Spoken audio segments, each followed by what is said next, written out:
I've noticed over the decades, I think, the Libertarian Party has had the tendency to outreach, market to conservatives, almost solely, it seems to me. And it's been my experience personally that so many of those conservatives will take about 80% what we talk about, and then there's a block. There's a block at pornography and prostitution and drug laws and that sort of thing, to say nothing about foreign policy. And I'm not to say we shouldn't try to get conservatives, but I don't think there has been an adequate, a sufficient amount of effort to outreach to what we would consider the left side of the spectrum, the progressives. And it's my opinion that if we would do so, we might find out if we can just teach them a little economics, they'll be right with us. Our next speaker is associated with a website called Bleeding Heart Libertarians, and he blogs on there quite often. And I think he is doing a great job, I think, to entice and bring libertarian solutions, if you will, to progressives.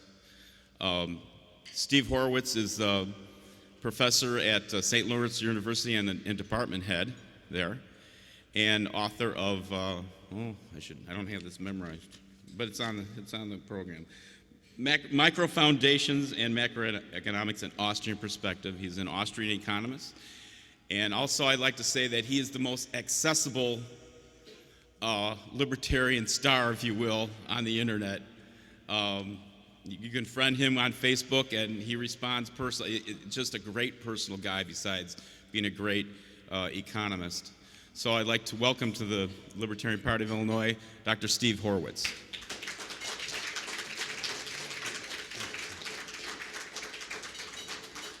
Well, good morning. We'll use my loud professor voice. We'll see what the microphone does too. It's a pleasure to be here for a variety of different reasons. I have to say your convention committee did a great job. The lineup of speakers this weekend was amazing, and Bob Murphy and I crossed paths yesterday afternoon on his way out and my way in, and we were joking. We were saying, it's a good thing that he had to leave, and just as I was coming, because if anything bad happened, then only one of us goes down this weekend. So if both of us goes down, that's a problem. So again, thank you for having me. And as Ken said, my title is Engaging Progressives with Libertarian Solutions. As Ken said, if we could only teach them a little bit of economics, well, there's a lot packed into that phrase. That is a difficult task. And the talk could go in two directions this morning. I could spend my time talking about the issues that we're likely to agree on with progressives, with folks on the left. And those are, again, I think those are things we should be talking about them. We can always work on those. Foreign policy, well, at least until Obama was president, anyway. And social issues, of course, too. We can talk about same-sex marriage. We can talk about abortion. We can talk about gay rights. The LP, of course, had a gay rights platform in 1980, long before we were the hipsters of gay rights, long before anyone else thought it was cool. We were talking about it. We could talk to the left about those things, and I think it is useful to do. Of course, libertarians don't always agree on those issues as well. But what I really want to talk about this morning are engaging progressives with the ideas of free market economics. How do we talk to people on the left about market solutions to social problems? And in particular, what I want to focus on is how do we get them to take seriously our solutions to the kinds of problems they're concerned about. And that's, as Ken mentioned, I blog at bleedingheartlibertarians.com. And one of the things that the folks there, while we all have different understandings of what that phrase means, one of the things I think that we all agree on is that libertarians have a unique opportunity to talk to people on the left and to argue, again, that our ideas, our solutions are solutions to problems that we agree with them about, that are problems. We agree on what the problems are. We simply have different solutions. And so the question I want to really address this morning is how do we then engage with progressive critics of the market? Are there better ways to get them into conversations and perhaps move them a little bit? So I want to do this in two parts. I'm going to start with some kind of general principles or guidelines, or maybe rhetorical strategies might be a good thing to think about. And then the second half of the talk, I'll turn and talk about some specific issues on which I think we can do this and how we might go about doing so. So let me first talk about some of what I call the guidelines or the strategies. The first, and I think most important, I've already kind of suggested at, which is make it about means, not about ends.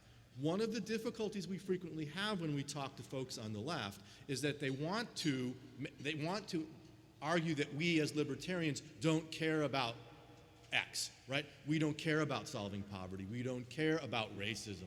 We don't care about inequality. We don't, whatever it might be, pick your thing. We don't care about it. And I think we have to put a stop to that. And we can do that by insisting over and over that no, we do care about those things. What we differ about is how best to address them, or in some cases, we can talk about what the exact nature of the problem is. To put that another way, I think it's really important that we do not cede the moral high ground when we are in discussions with people on the left. We have just as much of a claim as they do to caring about those issues that they care about, many of them anyway, and we shouldn't allow them to pin us in the corner of saying you don't care or this isn't important to you. It is, and it has been. I have another talk, you can find it out on the internet somewhere, where I talk about classical liberalism, libertarianism's progressive heritage. And I talk about the idea that we, as libertarians, were the original progressives in the 19th century. We got displaced by socialism in that role, but that's our heritage, right? We were the left of the 19th century. And we should not be afraid today to invoke that as we talk with our friends on the left. Another guideline, another suggestion, of course, is I think you have to be as educated on the issues as you can be. You need to know theory, and particularly, you need to know history. I think one of the places where the left and libertarians disagree often is their interpretation of historical events. Just as one example, think about the Great Depression and how we see the Great Depression differently. So I think it's really important for us, to the degree that we're able to be conversant with the world of ideas and be conversant with those arguments and be able to draw on them. One of the things I tell my students today, particularly when I talk to young libertarians, is I remind them how easy they have it today. When I was in college in the early 80s, if a professor said something or I was in a debate with another student about an issue, and I knew in my heart, right, I was a libertarian when I was 16, so I went to college already ready to roll.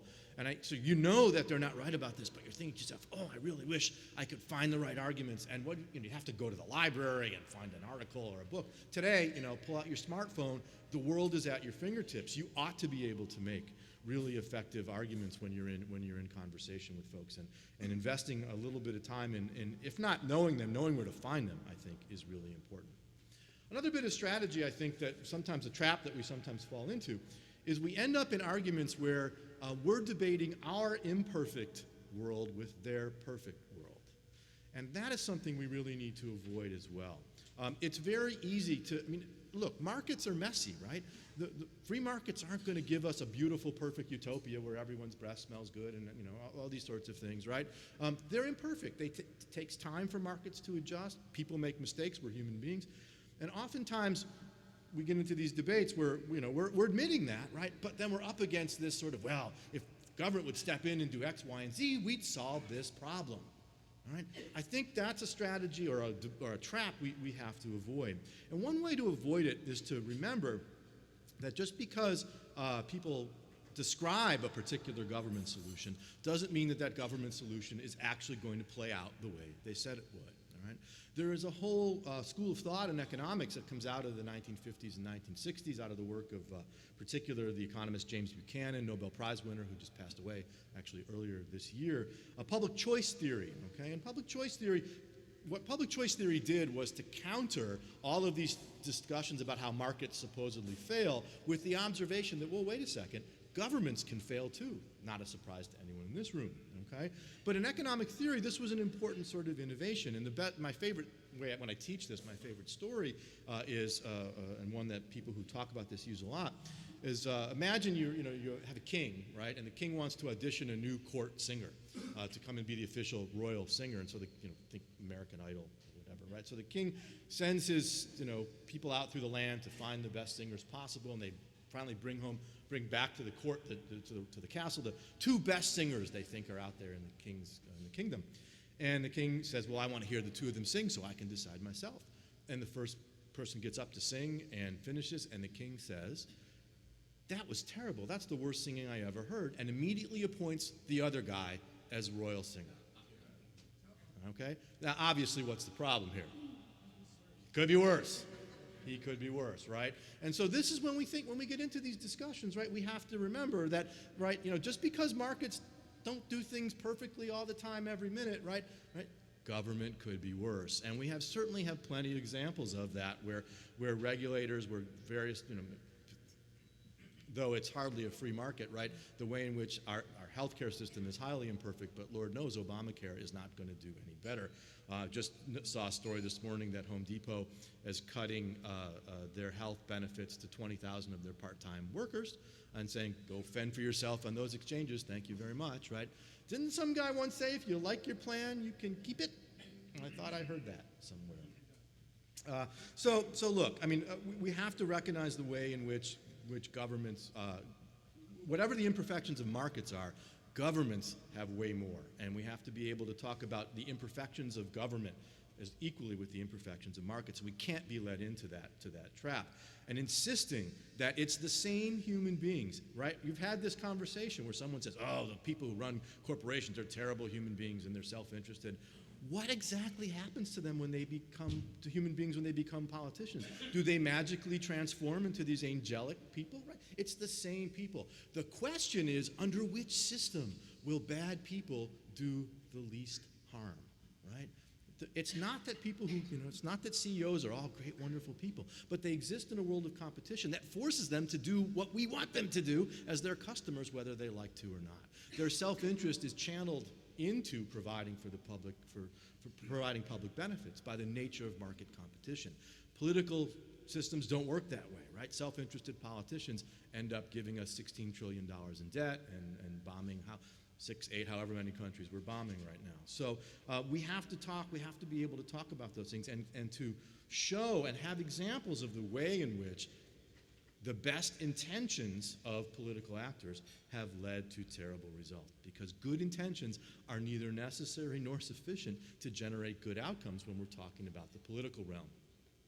So when we're in conversation with progressives, I think we have to continue to hammer home the point that that the solutions they imagine will work on paper or on the blackboard or whatever, simply in reality won't. And one of the reasons is again, because we have to recognize that the people who will be implementing those solutions, the political actors, are just as self-interested as people are in the marketplace, yet they exist in a world where self-interest doesn't lead to good outcomes the way it does in a genuine profit-seeking competitive marketplace. And I think the fact that many people on the left will recognize that in some vague sense politicians are self-interested, at least the ones they don't like. And I think that's a point we can grab onto and work with. I think another point, and boy, this one in the last decade is a huge one, and I think both left and right have missed this, which is the power that you want to create for your government solutions will not always be yours. What happens when it falls into the wrong hands, right? And now we have, the conservatives complaining about Obama using executive power to take us to war without consent of Congress. Wait, yeah, wait. When have I heard this before, right? And now we have, of course, the left saying, well, if Obama thinks it's a good thing to go bomb the Syrians, he should have the right. To the hell with Congress. He should. Right? Okay, so you can play gotcha games with this all the time. But I think there's an important, political point under this, which is just because your guys are in charge today doesn't mean they're going to be in charge today or tomorrow. And the very same power you think, I think wrongly, right? Progressives think wrongly, can be used for good intentions today, will be used by the other side for things even the progressives don't like next time. And so really focusing on the creation of that power and the fact that once you put structures of power in place that enable the executive to act unilaterally, just as one example, or when you create regulatory structures, they don't go away. One of the most best books, if you want to read a terrific book on sort of 20th century American economic history, Bob Higgs' book, Crisis and Leviathan, is a terrific book on 20th century American history. And one of the themes of Bob's book is that he talks about the way a government grows during a crisis, that we all know, but then he points out that when the crisis is over, government shrinks, but only a little bit. It never goes back to where it was before the crisis. And the institutions and the policies that are created during a crisis have staying power. They stick, and they never go away. And we're still dealing with institutions created, say, during World War I and the Great Depression, World War II, and Lord knows after 9/11, right? This is, of course, the problem with the war on terrorism is that it will never pass. And we're, I think, unfortunately, or at least I hope we're not, but we're certainly going to be stuck with those institutions for a while, although some of the pushback now on the NSA and so forth, I think, has been somewhat reassuring. And that, we might note, is a set of issues where we can talk to the left as well. I think another kind of rhetorical strategy we have to be careful about is to not let the perfect be the enemy of the better. It's okay for us in conversation with our friends on the left to say things, as I was noting before, that markets aren't perfect, that liberty won't create utopia. No system will create utopia. We're human beings. There always will be, there's always a problem to be solved. We need to shift the discussion from what will give us the perfect outcome to what kind of institutions help us learn from our mistakes. And one of the great things about markets, about free market economies, is people who make mistakes, if you come out with a product that nobody likes, okay, you'll hear about it quickly, right? Profits and losses are very powerful signals and very powerful incentives that enable us to learn from our mistakes in very important ways. And even in the nonprofit sector, if you are a charitable organization who doesn't do what your donors want, they'll stop giving you money. The public sector doesn't work this way, right? Politicians don't learn from their mistakes. The evidence of that is abundant. And the feedback mechanisms within the political system simply aren't there. And so I think one of the things that we can do when we talk to people on the left is to make this point and to ask them, how often do politicians learn from their mistakes? And it doesn't seem to matter who the politicians are. It's not a left-right question. It's built into the very structure of the system. And I think the more that we can emphasize those kinds of arguments, I think the better luck that we'll have. There is certainly a segment of the progressive left that, and we've seen it with the Obama presidency, that has a kind of, there's a kind of cult of personality element to it. I don't know if that's too strong or not, I don't think it is, in which, sort of believing that their guy can do no wrong. And we might not be able to crack those folks, but I think other folks, and you're seeing it in some of the conversation in the last 6 months or a year, recognizing that in the case of Obama, like, hey, all of a sudden, he's starting to look like just another politician. We knew that. Most people knew that. But even the people sympathetic to him, I think, are seeing that. And young people, from what I've seen from some of the polling numbers, young people have begun to abandon him. And this is not a major theme this morning, but footnote, there's our opportunity, right? There is an opportunity for us. There are going to be a lot of disaffected young Obama voters who voted for him, I suspect, because to some social issues for one, war, foreign policy issues for another, and young people who are not necessarily don't have deep ideological objections to the market. They're there for the picking, I think, if we can find them, okay, and if we can find the right kind of ways to reach out to them. A lot of the young people involved with Students for Liberty or Young Americans for Liberty, right, that I know are sort of disaffected, folks who in 2007 and 8 were kind of gung-ho about Obama, got disaffected, and somehow got connected with libertarian ideas and realized, hey, you know what, this is what this sounds more right than what I've seen that guy do since he's been in office. So I think there's a big opportunity for the LP and for other libertarian organizations. Another piece of advice, don't think you have to turn leftists into anarcho-capitalists in one conversation. Okay? Why not? There's lots of desirable goals. But if you hold that one up, you're going to find yourself failing. Pick your battles, pick the issues you think that you can converse with them most productively, and one step at a time. That's how you got here, I'm willing to bet. It wasn't one 30-minute conversation over a beer. It was an accretion of things over time. And I can think of friends of mine who are on the left who, by finding the things I think they're most interested in, you can move them one step at a time. Because if you can change someone in 30 minutes over a beer, the next guy can change them right back, okay? And so you have to see it as a longer-term project. I think it's also important to avoid demonizing people on the left and right, and sort of making everyone who disagrees with libertarians into either being stupid or evil. Some are, okay? Some are, but most people are pretty smart and good-hearted, but often ignorant, and I mean that in the literal sense of the word. That's, go back to Ken's introduction. There's the educational opportunity that I think we have. But we do have to be careful of making everyone who disagrees with us seem evil or stupid.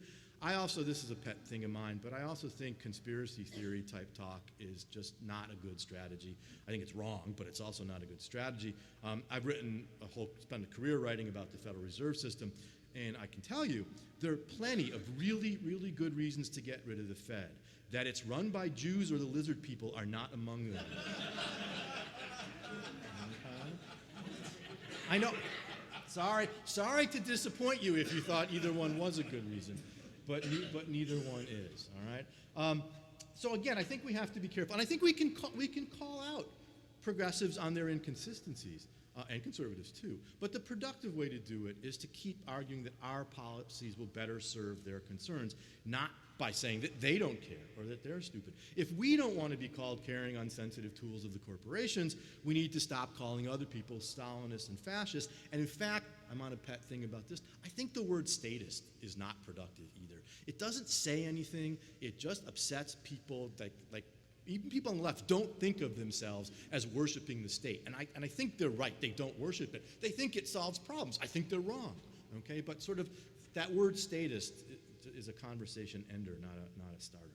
Another strategy is to find things that the left does agree with and analogize from them. I love evolutionary examples. I love talking about markets as evolutionary systems. I like to point out to my friends on the left that if they don't think intelligent design explains the natural world, why would they think it explains the social world? And that if we think that the undesigned forces of nature can produce desirable complexity, why can't social institutions? So I think that's another kind of strategy. I think we also have to avoid victim blaming. We can say to our friends on the left, we, like you, are looking for structural explanations of things like poverty, right? So for example, we as libertarians might think that cultural and behavioral traits of people are not irrelevant for understanding poverty.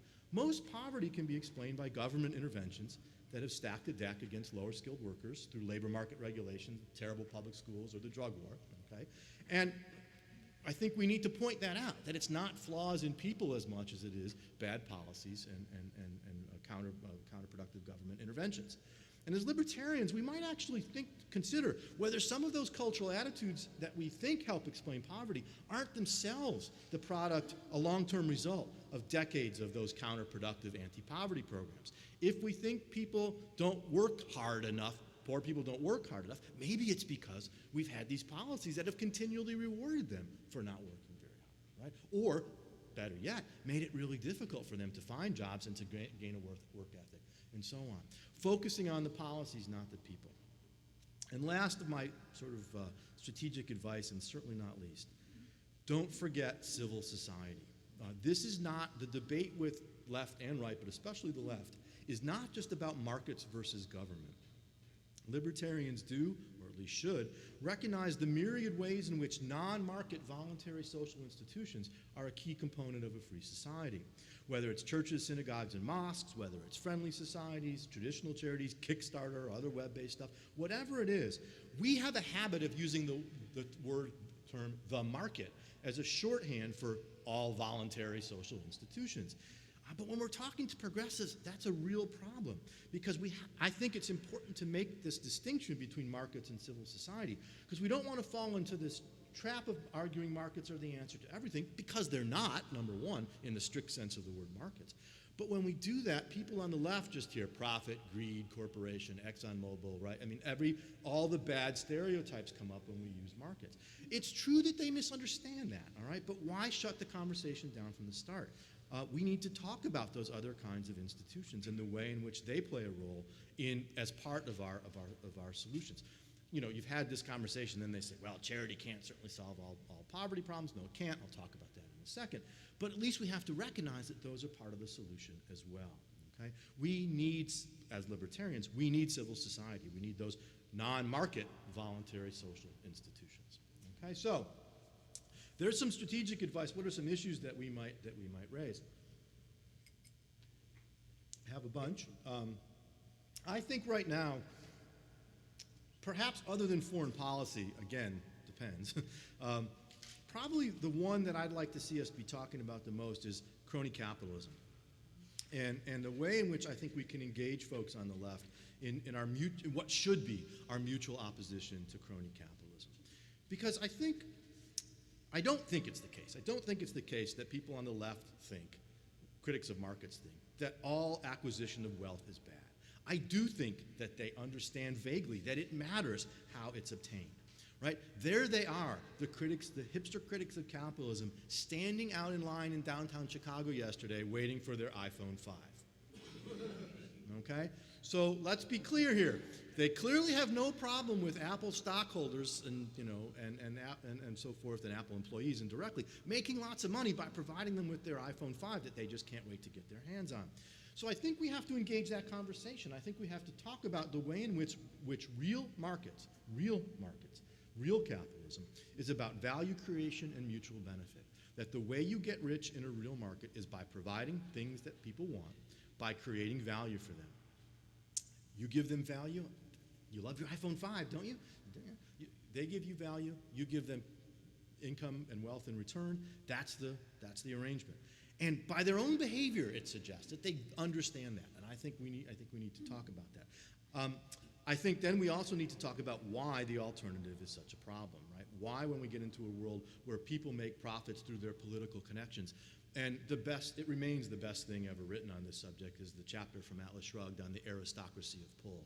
If you know Rand and know Atlas Shrugged, that chapter is a beautiful description of the world, frankly, that we seem to be in right now, where how one gets rich and how one gets power is by who one knows, not by creating value for the public, for the common person. And I think that's another point we can hit on here too, right? Is that in a real market, you create money, you create wealth, you get wealthy by improving the lives of the masses. That's what you do. We're better off with our iPhones and all the other stuff that we have.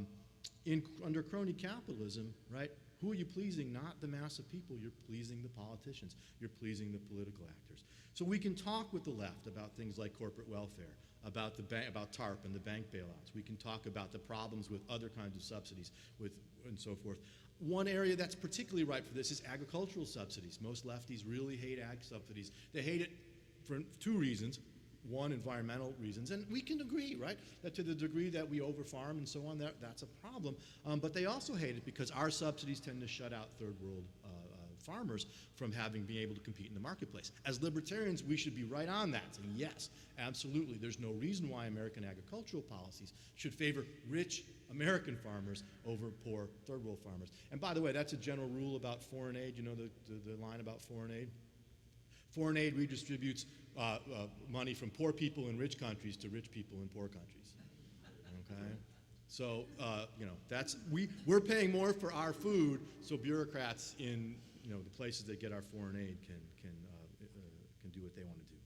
So I think that's more. Another point I think that we can make is to not fall into the trap of them thinking we think bigger's always better, right? And oftentimes corporations become big and powerful because they've been subsidized, because the state's been involved. And I think we can agree with them, say, yeah, that's a problem, right? We've got now these banks that are quote unquote too big to fail. One big reason is that we keep them alive, right? By these, by all the subsidies and so on that's happened since 2008.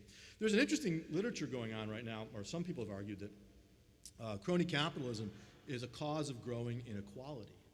And that the ability to get rich through political connections has widened the income gap. There's a wonderful Louise Zingali's book, now I'm blank, I should have wrote the title down, Capitalism for the People, I think it's called. There's an interesting version of this argument. So again, then how do we deal with this in these conversations with our friends on the left? I think we have to make the case that when the state intervenes, this is what happened. If the pot of gold is there for the private sector to get those subsidies and convince politicians to bail them out, they will do it. It doesn't matter who's in office. It doesn't matter who the corporate leaders are. If the money's there, if the power's there, they will go after it. I coined what is now known as Horwitz's first law of political economy, which is no one hates capitalism more than the capitalists. right? And by that I mean they're the ones who are often going to the state to ask for these monopolies and subsidies and regulations and so on. If the power's there, if you're concerned about corporate power, right, take away that, if we shrink the state, there's a lot less stuff for corporations to grab onto and lock into. If you've got that subsidy from government, that's not like having a temporary, profit in the marketplace. Look what's happened to BlackBerry, right? The newspaper story over the weekend about they may be on their last legs. They were once the kings of the smartphone, email, cell phone world, and now they're going on. Why? Because they got outcompeted by better products. And I think we can make the point that corporate power, quote unquote, in a free market is only as temporary, lasts only as long as we give it to them by buying their products.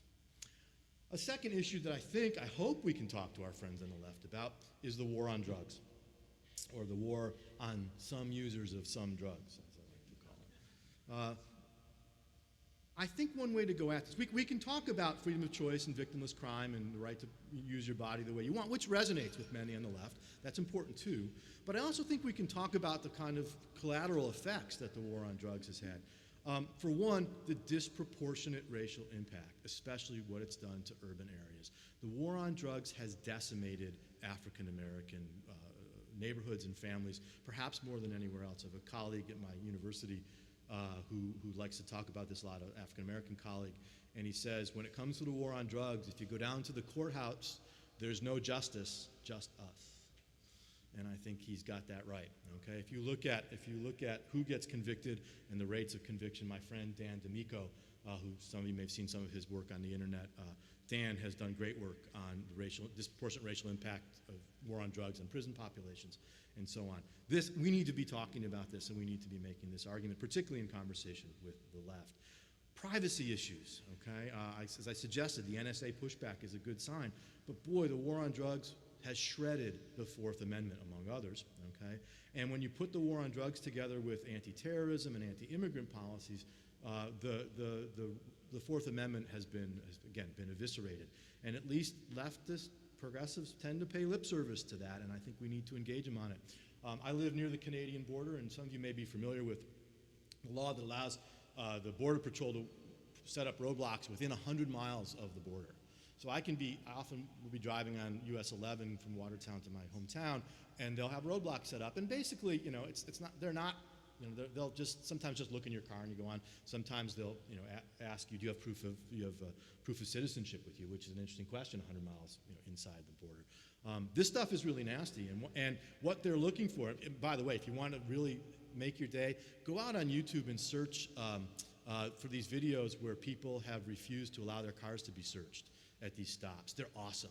Right, these people standing up to the cops and asserting their but just a piece of advice, okay? If you ever stop by one of these stops, the ACLU, whatever you think of them, God love them on this one, right? Says you should only be saying three things: Am I free to go? Am I being detained? Am I free to go? I do not consent to any searches. That's all you have to say, okay? And they can do nothing at those border stops without probable cause. Those videos there's some heroic Americans in those videos standing up to power. And I think this is an issue where we can work with the left as well. Radley's work, the whole warrior cop phenomenon. I mean, Radley, I can only imagine the talk he gave. His work is brilliant, and it's among the most important work that libertarian journalists are doing right now. The fact that Watertown, New York has about 20,000 people. They just bought a used one, from Jim's used tank lot, I guess. They bought one of these used military vehicles. And what's interesting is that the local newspaper has editorialized against it, saying, what do we need this? We have real crime on the streets. What do we need this thing for?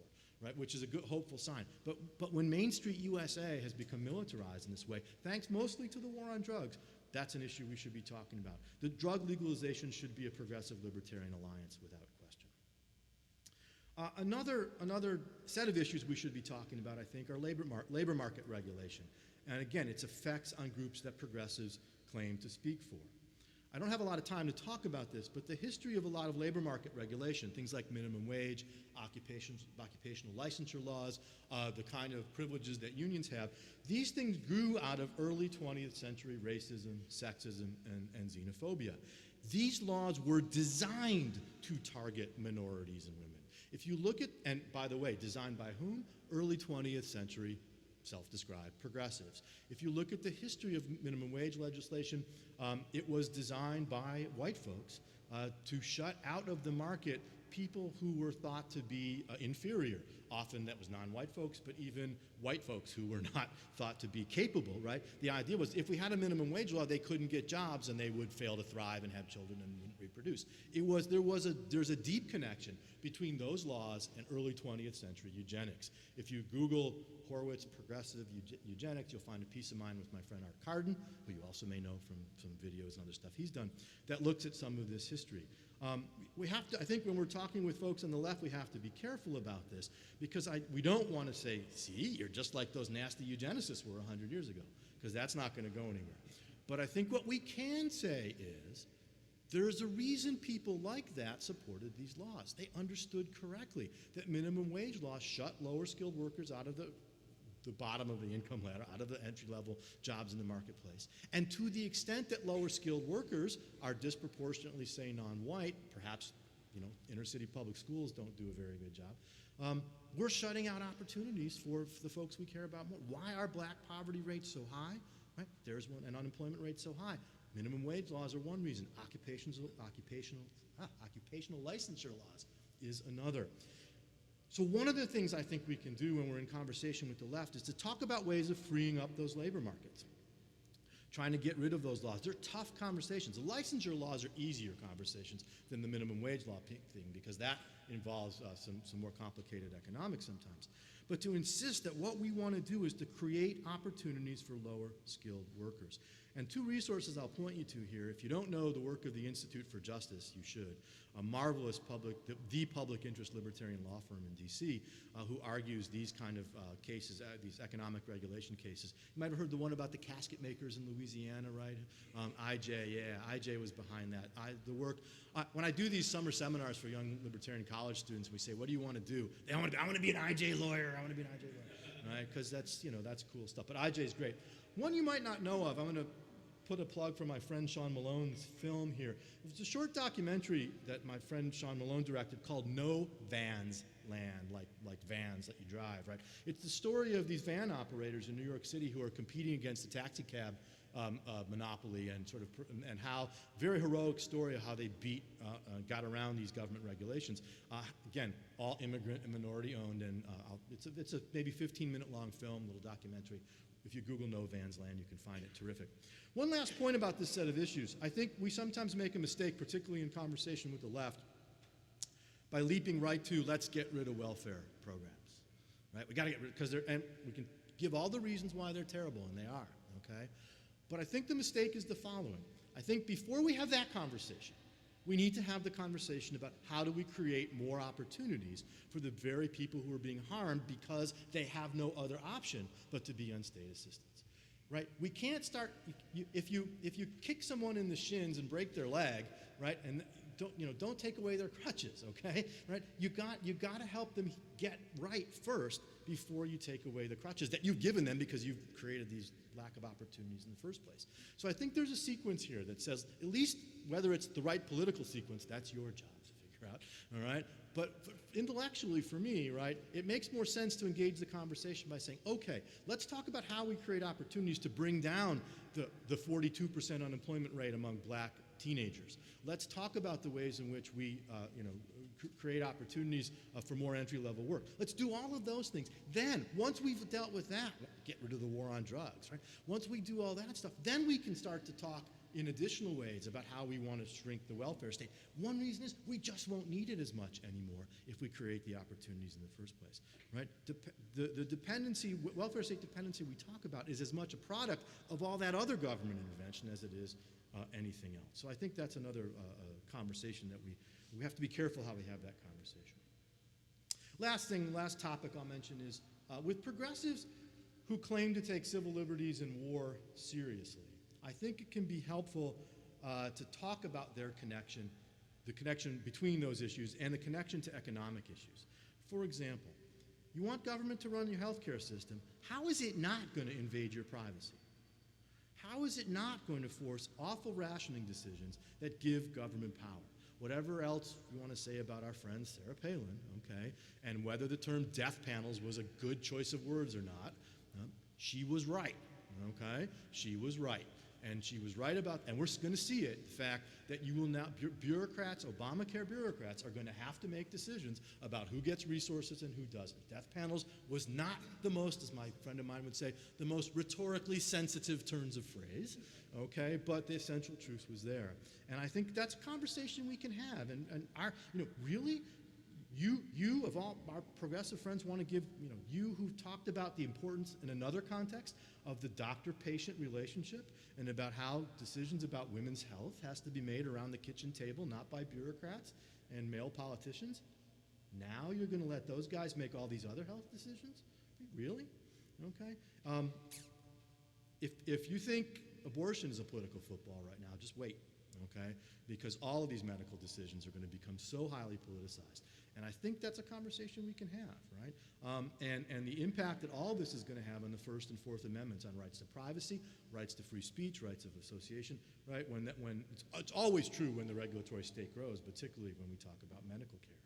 Another conversation we can have, we know this, sometimes the left even forgets it, a war is not good for the economy. Okay? World War II did not end the Great Depression, and despite what Paul Krugman thinks, an alien invasion would not be a good thing for the economy. And we can talk about why that is. Wars destroy things. Okay? Rebuilding after war or devoting resources to making things and blowing them up, that's not the creation of wealth. That's the creation of stuff, but it's not the creation of wealth. It's easy to create stuff. It's easy to create jobs, by the way, too, right? I'll just tell this story because I like to tell it. There's a famous story about, it's apocryphal, I think, about Milton Friedman, about an American economist who went to China on a tour, right? And the Chinese were showing him, we'll make it Milton Friedman because it's good that way. We're showing him around this new canal they were building. And they take him, and there's all these people with shovels digging out this canal. Friedman finally says to the guy, look, I got to ask you a question. You're building this huge canal. Why aren't you using earth movers? Why are you using shovels? And the Chinese guy says, well, he says, if we use earth movers, we wouldn't have as many jobs. And Friedman says, oh, it's a jobs creation program. I thought you were building a canal the most efficient way. He says, if it's a jobs creation program you want, take away their shovels, give them spoons. Okay? So look, creating jobs and creating stuff is easy. Creating value is hard. And I think this is a conversation, too, we can have with folks on the left.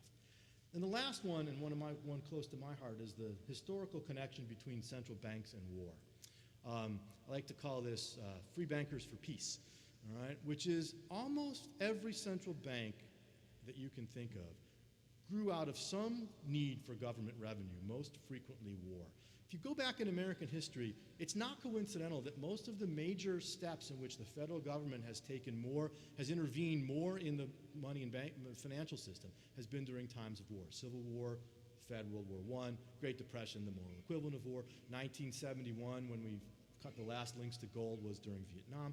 Why is that? Because, well, look, if you've got a war, especially an unpopular one, and you don't want to raise taxes to pay for it, and people won't buy bonds to pay for it, what do you got to do? You got to find another way, and gaining control over the monetary system allows you to use inflation and to manipulate the monetary system in ways that raise revenue. You can drive by the post office and honk your horn for peace, but it would do a lot more if we could shut down the Federal Reserve and shut down that ability to create funds out of nowhere and out of your savings to fund American military adventurism. And so I think that's another conversation we can have is this was an interesting thing in the Ron Paul campaign, right? Why is this guy talking about the gold standard and saying we ought to be out of other countries? That doesn't make sense. Oh, yes, it does, okay? And I think it's a conversation that we can have there too. So those are some issues. I think there's others. I'm going to stop in a bit and give you some time for questions. You can certainly raise other ones. But I think if we as libertarians seriously want to engage progressives, we need to make it clear that we agree with them on a number of the problems that they claim exist. And then we need to make it clear that our disagreement with them is about how best to solve them, not that the problems aren't important or that you don't care or that you don't have a good understanding of what the problems are. And then I think what we need to do is to lay out the libertarian solutions, including the ways in which government has caused the very problems for which we're now looking for solutions, right? We sometimes forget that too. And we need to explain why these solutions are not just about, I got mine, right? Or not just about, I have rights, but about actually solving the problems in question and improving the lives of those suffering from that state intervention. I can't guarantee this will work, but it's the best alternative we have. Treating the left as evil or stupid will enrage rather than engage. And treating them as smart and caring, but indicating that we differ on what constitutes the best solution to the problem, I think is the only way to go. And then we have to demand and expect that they will debate with us in the same good faith, right? And that we need to call people on the left when they fail to do that. When they start saying, oh, that's just racist, or you don't care about X, name it. Say, yeah, I do, okay? And you, once they start doing that, and if they won't stop, it's okay to walk away, okay? Because I think the more that we don't walk away from situations like that, the more we do get pissed off and then say stupid stuff. If our friends on the left are really open to engagement, all right, this is the way to go. And frankly, given the world we're living in 2013, given the expansion of the state and all the threats to human freedom and prosperity that are around us, we need all the allies we can get, and that means we do have to engage rather than enrage. So thank you all very much.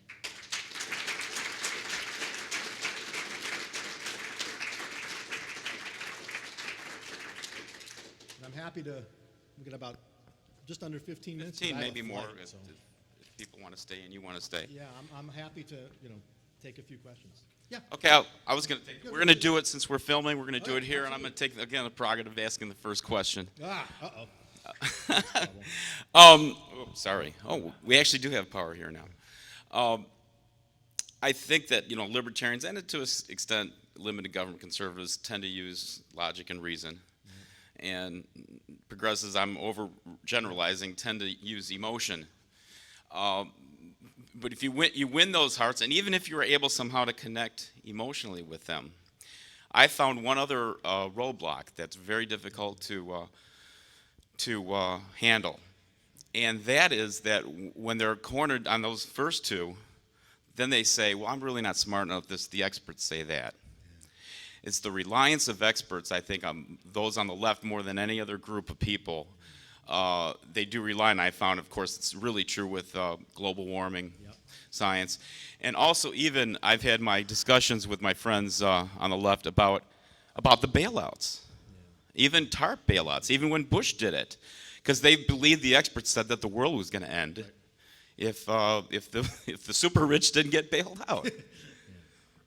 Yeah. One quick thing about that. My daughter recently took the Myers-Briggs test for the first time, and I was talking about it on Facebook. If you know Myers-Briggs, right? And I put it out on Facebook. I'm an ENTJ, which is like right? So everyone knows Myers-Briggs, right? That's pretty. After 45 minutes, you could have figured that one out. Right, and we're like the executives. And it's that NT in the middle, intuition, thinking. Those are people who are sort of, logical, analytical. And I posted this on Facebook, and all my libertarian friends on Facebook started posting their Myers-Briggs, type, and almost every one of them is an NT in the middle. Okay, and libertarianism, I think, as Ken's question suggests, attracts people with that predisposition. And sometimes we have a difficult time with the left because they're less likely to be, and T's are more likely to have the F, which is feeling, instead of the T for thinking, right, in that third slot. So yeah, I think that is the Bleeding Heart Libertarian Project in some way is saying that libertarians need to recognize that we're T's talking to F's, right? That we're often talking to people who don't use the same frame of analysis that we do. As for the experts thing, I think it's a challenge because we are our position is one that's in the minority, right? And I think you have to, one way you can go with that, particularly with like the TARP stuff, is to say, those experts are so caught up in that world, and that the people who will benefit from this are the people they know and hang out with. Of course, they see the world through their eyes in a certain sort of way, and I think you can do that without saying, they're just tools, right? But that it's not. I mean, it's not surprising that Hank Paulson would, in September 2008, would sort of poke his head up, look around, and go, "Oh my God, all my buddies in the investment banking business are in trouble," right? That's the investment banking business is very important because I've spent 20 years at Goldman Sachs, right? It's not surprising he would think that and want to do something to help. So I think experts have their own biases, and I think the best we can do, frankly, is to plant those seeds of doubt. And you're not going to change in one conversation, but you can start to raise the questions and point. And I think it's important to point to other experts. There were plenty of free market economists who signed on to all kinds of petitions in the fall of 2008, arguing that this stuff was bad. You can point to that too. And if then they want to say, well, yeah, but those guys are tools of the Koch brothers or whomever, okay, fine, then you guys are tools of Goldman Sachs, which you want, right? I mean, okay, or tools of Buffett or Soros, right? So yeah, so I mean, we all can play that game, but once they want to play that game, then you're not, then it's hard to have a reasonable conversation then. So yeah. I'd just like to get clarification on a couple of terms that you used. I guess I'm not familiar with them living in Waukesha County, which is the DuPage equivalent up in Wisconsin. Yeah. Very conservative, right-wing organization. Over-farming, I don't get that. Yeah, and then the other one is, and I'll hand over the mic, you called civil organizations like churches and other fraternal organizations not market, and I can't handle that. Okay. Two things. The first, the over-farming thing, just that if we subsidize agriculture, we're going to get people growing stuff that we don't need, right? Because we're subsidizing any behavior we subsidize, we'll get more of. And so the idea of over-farming is just the idea that the way in which agricultural subsidies are doled out are by political influence, right? Have nothing to do with what's the appropriate use of the land. So we end up growing too much of some things and too little of others. The other, non-market, again, my point there was simply that if by market, right, we mean right. Well, but that's the problem. Okay, I think that's the problem. For me, the professor needs a chalkboard. Okay, but visualize. Okay, voluntary, market, civil society. They're all voluntary, but markets are about for profit, about people searching for profit. Civil society is.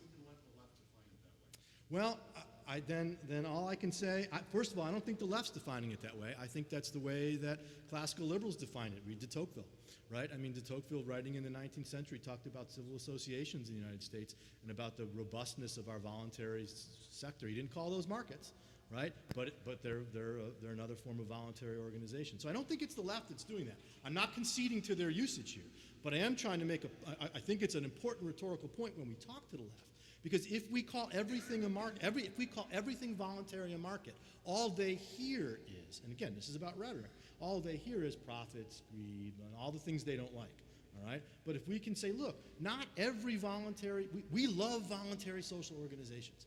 Some of them are corporations and firms on the marketplace who deal with consumers, but some of them are synagogues and churches and all these other things that deal with people in different kinds of ways. And I think that's an important distinction and one worth making. I don't think and I think it's one consistent with our own history. I'll leave it there. All right.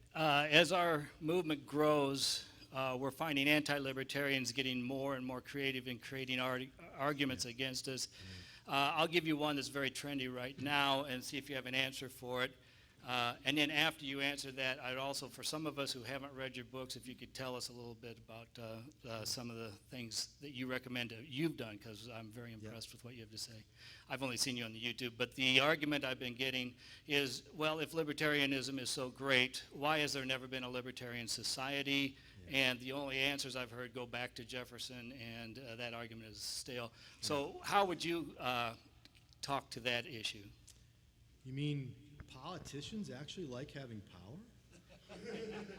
I'm shocked, right? I mean, I think, I think there's a couple kinds of answers to that, right? One, there's lots of things that human beings think are good that we've never been able to actually put into practice, right? Number one. Number two, you can't get a libertarian society without at least some number of people thinking it's a good thing, right? And for most of the 20th century, really since the late 19th, most people haven't thought that's a good thing. More people do now than before. And we had, it wasn't, 19th century United States was no utopia. In some ways it was more libertarian than what we have now. In other ways, much less so. We tend to forget, slavery, right? That's pretty important. And also rights of women issue too back then were important. But in other ways, right, people who, if you were white male, right, you were much freer then than you were now in some ways, all right? So, we can, I think, talk about those kinds of things, but the reality is that we haven't seen one because people with power are reluctant to give it up. And we, I think, as libertarians in the 20th century and now 21st, haven't been persuasive enough to generate the kind of grassroots and widespread acceptance of those ideas that will then lead to political change. That's a hard road to hoe. You could have easily asked the same question, about socialism at some point, right? If socialism's so great, why haven't we? And you could arguably still say it today, but we know why, right? Why hasn't it taken over? I think that anyone asking, there was a Michael Lind piece in the Washington Post was the first one of these, right? That asking that question just hasn't really thought carefully about political economy, right? And about the natural tendency of politicians to seek power. We had a constitution, we have one, I think, still. It had certain limits on the state, but those limits on the state will always depend upon how courts and politicians and human beings interpret those rules. So, the Constitution in some sense failed us, but it failed us not because of the Constitution per se, though could have done better, but because ideas were such that people read it in a certain sort of way and interpreted it that way. And I think that's part of the answer is that we think libertarian ideas are great. We're a small portion of the population, right? And until more people think that, we'll never see them in practice. At least, by the way, that's better than the if libertarianism is so great, why don't you move to Somalia argument, which that's a whole different one. Hi. Yes, sir. Could we perhaps... I'll answer, when I close, I'll answer your other question about, two things. One, could we not perhaps point to the spectacular success of Hong Kong as an example of a libertarian society that seems to have worked? Yeah. And the other thing, my liberal friends are never more smug when they talk about the current income disparity as being the result of greedy capitalists having achieved the repeal of all these regulations that kept them in check since the New Deal. How do I come back against them? On the first one, we can point to Hong Kong. There's a couple other things we can point to, too, that are fairly good examples. On the income inequality stuff, the best place I can point you to on this is learnliberty.org. Some mentioned seeing me on YouTube.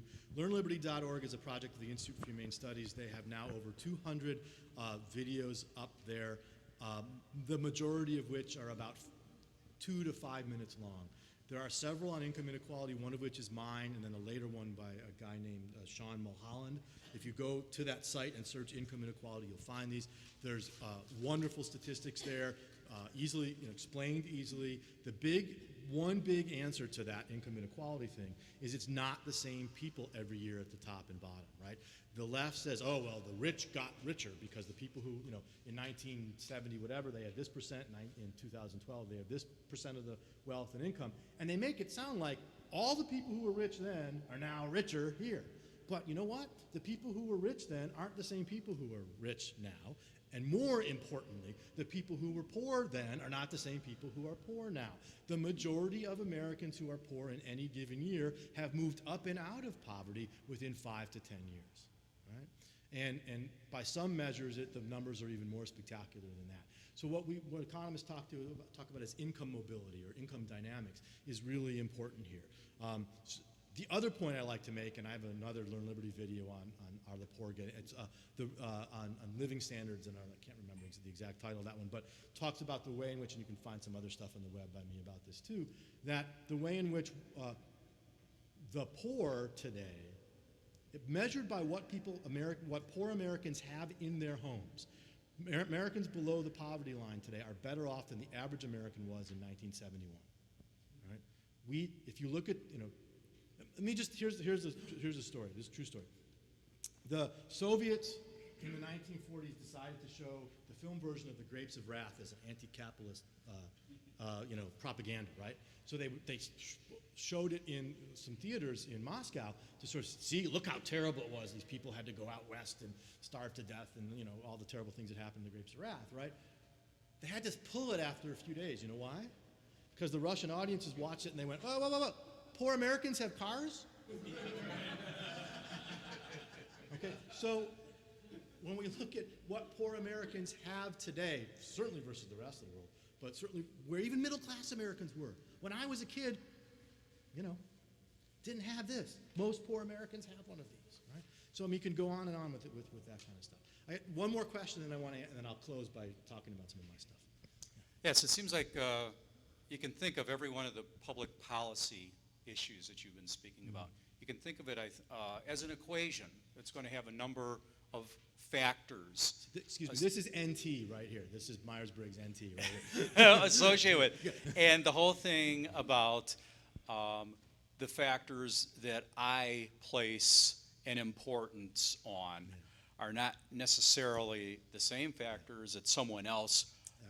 We may both desire the same end result. So how do you go about recognizing that in the other person's approach to that issue? And how do you go about nudging them into perhaps reevaluating how they value the different components of that policy? The answer to the first is something that libertarians aren't as good at as I like them to be sometimes, and that's you listen, right? You shut up for a little bit and listen and sort of hear what other people are saying and try to get inside their heads and figure out what are the factors they're putting into that equation. And then I think that's actually the easy part. The harder part is, okay, now if I can get inside their head a little bit and see what sort of values they're bringing to the table, how can I tailor my message? How, if I was a marketing guy, how can I create my brand, right, in a way that appeals to them? I mean, Lee Wrights and I were talking out in the hallway before, right? You got to know your audience, right? You got to know who you're talking to, and you got to have a sense of what they'll listen to. And I've spent 25 years in academia, so I hang around with the folks I've been talking about today, and I have a pretty good, I play anthropologist, right? I have a pretty good sense of what they will respond to, and I think listening and being attentive to them and recognize you can't use the same arguments again, for every single argument, for every single audience. You got to be able to adjust and meet people where they are. So let me say just a couple things about my own stuff. I've written 2 books, both of which are fairly technical works in economics. So the one I guess we auctioned off last night, less so, that's the Micro Foundations in Macroeconomics book, which is a book on Austrian macro, the Austrian business cycle, inflation. I think if you know a little bit of economics, you can read it. You can get it from Amazon. You can Kindle it from Amazon or get the paperback there. My daughter's off to college in a year, so please buy my books. It'll help. Yeah, Northwestern, yes, most definitely, yes. Finding me other places. I write a monthly column for the Future of Freedom Foundation. I had left some of their stuff out there. I also write occasionally for the Freeman from Foundation for Economic Education. I'm on their academic board of advisors. You can catch me almost every summer at Freedom Fest, usually doing a session for a fee. On the web, Learn Liberty. I just say Google me, but there's a lot. The Learn Liberty videos, there's a bunch there, some short ones, and some longer lectures too. If you just go to YouTube and put my name in, there's a lot of stuff like this that I've done that's out there on the web. I blog at 3 different places: Bleeding Heart Libertarianism, bleedingheartlibertarians.com, also coordinationproblem.org, which is a group of Austrian economists. And then if you're interested in money and banking issues, I sometimes blog at freebanking.org. So those are places to find me. I write op-eds, which, again, if you Google me, you'll find stuff. But the single best place to follow me, as Ken said, is on Facebook. I have about 400 left before I hit 5,000, so act now. I also have a public figure page now, too, that I don't update as much, but big stuff gets there. That's the best place to follow my work, because anything I publish that's out there on the web goes right to Facebook. But if you friend me on Facebook, you have to have a high tolerance for pictures of really good food. I'm sorry to say, I'm sorry to say this one, Detroit sports teams, especially hockey ones. Yeah, Red Wings. Progressive rock music. There's a fourth one in there too, but yeah, sports music, food. That probably does it. Along with lots of this stuff too. So again, thank you all for having me. I really appreciate it. Thank you, Ken. Thank you, Julie. It's been great, and good luck with the rest of the day.